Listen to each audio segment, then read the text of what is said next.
Hello survivors and welcome to another Walking Dead Road to Survival video. In this video we're going to be taking a first look preview of the next multi-week coming to the game, which is going to be Haunted Skirmish. This is effectively the Halloween event for Road to Survival. Let's take a look.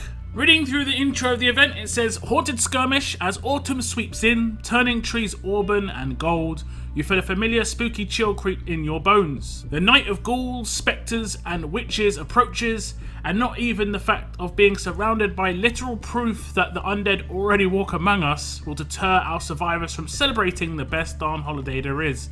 It's time for Halloween. This Halloween we bring you a brand new event, the Haunted Skirmish. By participating in tournaments and running the exclusive Trick or Treat faction roadmap, you'll be able to earn several spooky collectibles such as jack-o'-lanterns, skulls, tombstones and candy corn. Each can be traded in the grey market for their own set of rewards, but your main goal should be to collect as many jack-o'-lanterns as possible, as those will grant you access to both the event stash and the coveted S-Class nick. It finishes by saying, join us as we share more details on how to earn each collectible in the event and what rewards you can get for them. The event dates are as follows. It starts on the 14th of October at 4 PM Pacific time and it ends on the 11th of November at 4 PM Pacific time. So let's see what we have to do and what we can get from this event. Just like in Trick or Treating, our month-long event will have you receiving all sorts of treats and goodies spread around our tournament throughout the month. Some of our tournaments will include a unique twist on the original versions to add some extra challenges to aim for. Before we delve into specifics, here's a quick cheat sheet on collectibles. And this is a really good breakdown because it tells you where you can get each of the 4 collectibles. Jack-o'-lanterns you need to get S-Class nick and the stash tokens, and you can get them from the Trick or Treat faction missions, faction mission events and tournament milestones. The skulls you need for the Halloween Grim axe and weapon parts, and you can get those from battle drops in Onslaught and raid tournaments. Tombstones you can turn in for mods, and you get those from Survival Road solo mission events. And lastly, candy corns you can turn in for gear, also provides progress on the main mission as well, and you get those from the Trick or Treat faction roadmap. It does say there is a Survivors Club bonus during the event where each day Survivors Club members will receive a bonus 150 jack-o'-lanterns for free in the store. The first daily reward will be available on Thursday the 15th of October at 2 PM Pacific time. The event lasts for over 20 days, so you're going to get at least 3,000 of these collectibles, quite a bit more in fact, if you are a Survivors Club member. Now diving into more details, the Trick or Treat faction roadmap and faction mission events are on the side, and it says the main faction mission event will have you and your faction mates collect as many candy corns as you can, but there is a catch. Candy corn is only obtainable in the Trick or Treat faction roadmap, which will only be available on non-war weekends. Also, to run the roadmap, you will need Trick or Treat pails to use as energy, which you will need to collect before the roadmap opens. Preparing your faction for the roadmap, obtaining the Trick or Treat pails. Each day you can collect a set amount of Trick or Treat pails for free in the store. Trick or Treat pails can be used as energy to fight in the faction roadmap. Make sure you collect enough Trick or Treat pails before the roadmap is live. You and your faction will be trying to complete it as many times as possible. The Trick or Treat daily reward will be available during the following dates preceding each faction roadmap run. Players can collect the reward once per day. Run 1 is Thursday the 15th of October until the 25th of October, and run 2 is Thursday the 27th of October until the 7th of November. Then it breaks down the roadmap itself. Every non-war weekend, the Trick or Treat faction roadmap will be open for everyone, and you and your faction can use your hard-earned Trick or Treat pails to progress in the faction roadmap and earn candy corn. Each piece of candy corn earned by a faction member will count towards the entire faction's main mission event, awarding jack-o'-lanterns for each completed milestone. The Trick or Treat faction roadmap will be available on the following dates. Friday the 23rd of October until the 25th of October, that is going to be a non-war weekend, and then Friday the 6th of November until Sunday the 8th of November, again another non-war weekend. It also breaks down the rewards you're going to get from the faction mission event, and each time the Trick or Treat roadmap becomes available, a faction mission event will be made available as well. This event will reset for each roadmap, so this is going to come up twice, and there are going to be a bunch of jack-o'-lanterns up for grabs, and up to 24,000 candy corn is going to be available to get as a faction to get your hands on, by the looks of things, 2,800 of the jack-o'-lanterns. There are also going to be themed tournaments during the event. Some of our tournaments will be themed and offer particular challenges along with a chance to obtain Haunted Skirmish collectibles for more rewards. We'll offer more specific details on each tournament closer to launch, but here is a quick overview of the special tournaments you can expect. Dark Harvest Raid, a themed raid tournament which offers skulls via stage drops and jack-o'-lanterns as milestone rewards and faction mission events. Creepy Onslaught, a themed faction onslaught which offers skulls via drops and jack-o'-lanterns in the faction mission events again.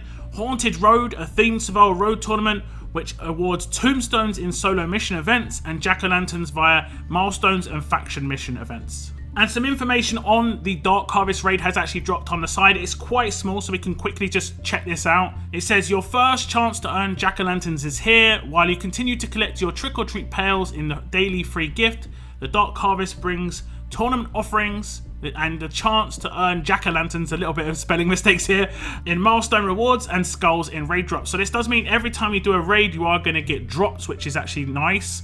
Compared to our regular raid tournaments, the Dark Harvest Raid will offer an extra challenge to aim for, including a new reward tier for reaching a new 4,000 points solo milestone.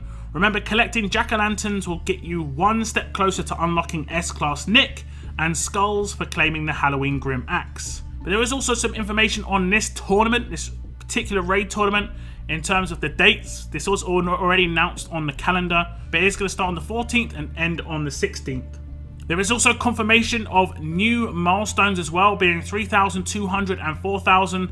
The end rewards are as follows, as you can see on the screen. You're going to get Shiva cards and Amani cards as the main cards, but you can see the milestone rewards on the left hand side, 400, 800 and 1,600. We also have the 2,400 tier as well. These are kind of normal, but then we do get two bonus tiers, like I said before, 3,200 and 4,000. These are extra on top if you want to try and get more out of this.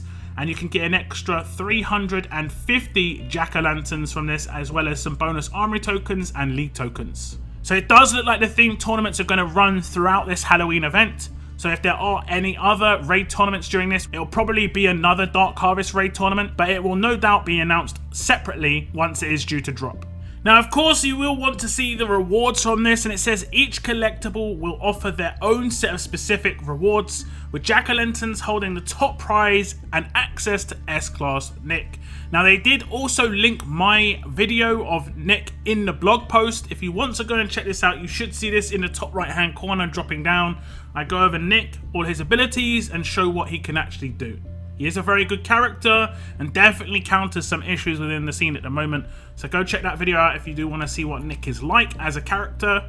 To claim his cards, you are going to need 1,600 jack-o'-lanterns for 1,000 S-Class Nick cards. Now, it's unclear at the moment if it's 2 5-stars and then you turn those 2 5-stars into an S-Class, or if it is a straight S-Class. We'll have to wait and see when the event actually drops itself, but it may actually narrow it down further down in the post. Total stock, of course, is 10, so you're going to need 16,000 of the jack-o'-lanterns to get a hold of all of the Nick cards required to claim him. There is also ghost tokens for the ghost stash, which we're going to see the rewards of in a moment. Those cost 600 each for each 1,000 ghost tokens, and you can claim 120. That is 72,000 jack-o'-lanterns, so that's what you're going to do with your excess, or if you're not wanting to claim Nick in the first place. Nick is only 16,000, so it isn't that much of a percentage. So it could be worth just picking up Nick as an S-Class character, as they aren't that easy to come by. Now, there is a breakdown of the skull rewards, and remember, these are going to be farmable in onslaught attacks and raid tournament attacks. 70,000 skulls gets you the Halloween Grim Axe, which I'll show you in a moment. You can also get engine grease, cutting fluid, machinist file, and a blowtorch. These cost different amounts, and there are also different amounts in stock for each of these items. Now, this is the Halloween Grim Axe, and this is what it is from the get-go. It has 35% attack, a huge bonus to AP when attacking, healing stun when attacking, a better chance to stun the enemy and regain 15% HP for 2 turns. And then in the last slot, it's a special that is unique, you cannot craft this, when attacking, a 100% chance to cause 3000 trauma for 2 turns to the enemy. This is a great weapon. It also looks monstrous. You can see when it's in the hands of a character, it's a double-handed battle axe, so it is very nice looking. It gives me proper Halloween feels. Of course, the skull, very nice. And this item, like I said before, will be available for 70,000 of the skulls. Not an easy farm, that's a lot, but it is extremely good because it only needs 3 upgrades, 50% attack, and you're all done. Next up we have the Tombstone Rewards, and tombstones are available in Survival Road, so keep an eye on Survival Road missions when they pop up during those events. You can get mods, mod scrap, or specific mods. They are all gold mods, so you can go for instance, defense set with the defense effect, that means defense on defense or attack on attack. If you're someone who hasn't been fortunate with these sort of mods in the platinum mods or even in the gold, you'll be able to guarantee yourself one of these mods, which is very useful for defense team characters and attack team characters likewise. There is also a gold mod here available for confuse resist, so if you're not someone who is able to get their hands on Magna, you'll be able to get some nice confuse resist mods instead. It doesn't look like there is a confirmed set bonus here, so that's probably where the RNG is. It could be any of the sets when you open this mod. Now we also have the candy corn rewards here. You can claim quite a lot of gear, legendary gear and epic gear by the looks of things. It's most likely 2 different boxes, GPS and canteen, and then the extra gear in legendary tier, and then the same with radio and watch, and then the extra gear in epic tier. Candy corns are gained from running the faction roadmap in non-war weekends, and they are the item towards the missions, and it does look like we are going to be able to spend the items that we farm on something else, which is great. It really is. Because this is something that a lot of people have been disappointed, where you might have to farm an item to go towards a mission, but you can't do anything with that item. So this is obviously a great move. Now remember, you could claim so many of those spooky stash tokens, and you can obviously open the stash 4 times. It is 4 separate stashes. The first stash is as follows. Once you complete this, you can go on to the next one. There's only 10 items or so in this. It's quite basic items, gear, ascendance medals, and some trainers. And then once you complete it, you also get 4 S-Class card choice boxes with 250 cards each in. We do not know the characters that are in those crates, but that is 1,000 cards. The second stash has more crates in it, and it is the same crate, just multiple different ones. Lots of trainers, 10 Brady's a pop, Liliths, Ulysses, gear markers, world energy refills. Once you complete this, you get the Halloween Jack-o'-lantern avatar. So it looks like there's going to be another event coming in with another special avatar, and I like that a lot. Then there's stash number 3, more S-Class card choice boxes, bigger trainers, Basils and Bennies, Brady's again, Lilith, Ulysses, no doubt, plat mods, varnish, engine grease. So lots of items there. There is another completion bonus here. It is 2,000 cards this time around. And then lastly, one last stash, lots and lots of cards, 2s and 4s on those S-Class card choice boxes, lots of Bennies, Basils, plat mods, varnish, Lilith. Now you can expect that last stash to be more for people who are going to buy extra offers. I think you should be able to complete the first and second stash fairly free to play, along with getting Nick himself, because obviously they got the Halloween avatar in the second stash. Once you go beyond the second stash, it's going to be a little bit harder to do by grinding. Here are the characters that are in those S-Class card choice boxes.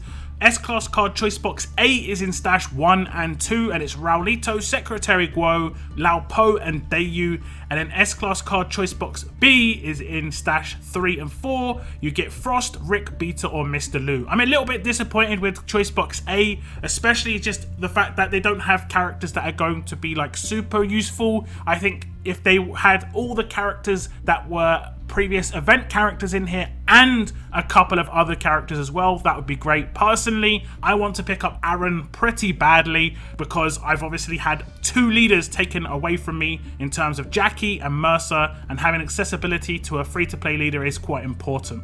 There are only 2 free-to-play leaders outside of Angel right now, and they're 2 of the earliest characters, Lao Po and Pete, and they are very much dated. Aaron at least offers a couple of different trait combos which could be useful, so hopefully he does pop up in a future event again. if only just for my sake. So quite a long and detailed event, but I like the breakdown here. A lot of the time it can seem quite convoluted, but this is 4 separate ways to get different rewards. You can decide that you don't want particular rewards or you really want particular rewards. Like if you really want that Grim Axe, you need to focus on getting the drops in Onslaught and Raid tournaments. If you really want Nick, you have to focus on getting the Jack-o'-lanterns. It's quite obvious what you can spend your currency on, and it is quite easy to decide when to go all in and when not to. Personally, I'm going to get as much out of this as I can. I really do like that axe. I'm kind of on the fence with Nick in terms of how I would use him, but I think he's definitely got some usability and I'm going to try and get my hands on him. And obviously complete as much of that stash as possible. But do tell me your thoughts down below about the Haunted Skirmish multi-week event. What do you think about Nick? What do you think about that axe? That is the end of my video. I want to thank you very much for tuning in, and as always, keep on surviving, guys. Keep on surviving.